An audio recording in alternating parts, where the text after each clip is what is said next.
అనక ఓహో మనము కలకంటిమని ఆ స్వప్న వృత్తాంతం భర్తకు మామగారు మొదలైన వంటతో చెప్పగా ఈ స్వప్నం మిగుల ఉత్తమమైందని శ్రావణ మాసంబు వచ్చిన తోడని వరలక్ష్మి వ్రతం అవశ్యంబుగా చేయవలసిందని చెప్పిరి.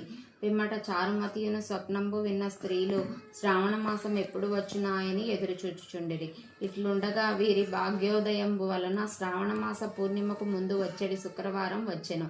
అంత చారుమతియు మొదలగు స్త్రీలందరూ ఈ దినంబే గద వరలక్ష్మీదేవి చెప్పిన దినంబని ఉదయంబుననే మేల్కాంచి స్నానంబులను చేసి చిత్ర వస్త్రంబులను కట్టుకుని చారుమతీదేవి గృహంబున ఒక ప్రదేశం నందు పూమయంబుచే నలిగి మంటపము ఏర్పరిచి ఎందొక ఆసనంబు వైచి దానిపై కొత్త బియ్యంబు పోసి మర్రి చిగుళ్ళు మొదలయు పంచపల్లవంబులచే కలసం ఏర్పరిచి అందు వరలక్ష్మీదేవిని ఆవాహనము చేసి చారుమతి మొదలగు స్త్రీలందరూ మిగుల భక్తియుక్తులై సాయంకాలమున పద్మాసనే పద్మకరే సర్వలోకైక పూజితే నారాయణ ప్రియే దేవి సుప్రీత భవసర్వద అను నీ శ్లోకముచే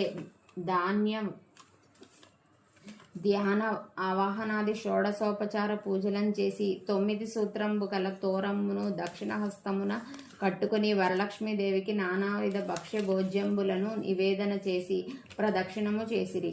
ఇట్లొక ప్రదక్షిణము చేయగానే ఆ స్త్రీలకందరూ కాళ్ళయందు గల్లుగల్లుమను ఒక శబ్దం కలిగెను. అంత కాళ్లను చూచుకొనగా గజ్జెలు మొదలగు ఆభరణములు కలిగి ఉండ చారుమతి మొదలగు స్త్రీలందరూను ఓహో వరలక్ష్మీదేవి కటాక్షము వలన కలిగిన ఈ పరమానందమును ఉంది. మరి ఒక ప్రదక్షిణము చేయగా హస్తములందు దగదగమానంబగు మెరయుచుండు నవరత్న ఖచ్చితంబులైన మొదలగు ఆభరణములుండుట కనిరి. ఇంకా చెప్పనేలా 3వ ప్రదక్షిణంబు గావించిన తోడనే ఆ స్త్రీలందరూ సర్వాభూషణాలంకృతులైరి. చారుమతి మొదలగు స్త్రీల గృహంబులెల్లా స్వర్ణమయంబులై రథ గజ తురంగ వాహనములతో నిండి ఉండెను.